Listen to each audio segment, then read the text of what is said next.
आज पाहूयात वेगळ्या पद्धतीचं लोणचं। ओम साईराम, अपेक्षास फूडमध्ये आपल्या सगळ्यांचं स्वागत आहे। करूया सुरुवात आजच्या रेसिपीला। 1 किलो कैरीच्या लोणच्याचे प्रमाण आज पाहणार आहोत आपण।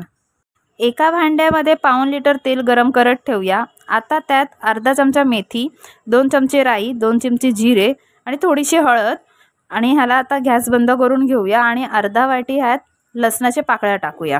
आता आपण ह्याच्यात लागणारे साहित्य पाहूया। पाव किलो तिळाची पूड, हे मेथी, बडीशोप, धणे, जिरे प्रत्येकी अर्धा चमचा घेऊन पूड करून घेतलेली आहे। हे अर्धा वाटी मोहरीची पूड आहे, अर्धा चमचा हळद, मीठ चवीनुसार, अर्धा वाटी आलं लसणाची पेस्ट घेऊया। आता ह्या सगळ्या जिन्नसांना एका टोपात टाकून मिक्स करून आता त्यात आधी तयार केलेलं गरम तेल ओतून घेऊया।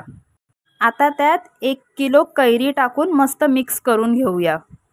तयार झालं आहे आपलं तेलंगणा स्पेशल उप्पू सोगी। तुमच्याकडे पण अशा पद्धतीचं लोणचं केलं जातं का? करत असाल तर तुमच्याकडे या लोणच्याला काय बोलतात हे नक्कीच कमेंट करून सांगा।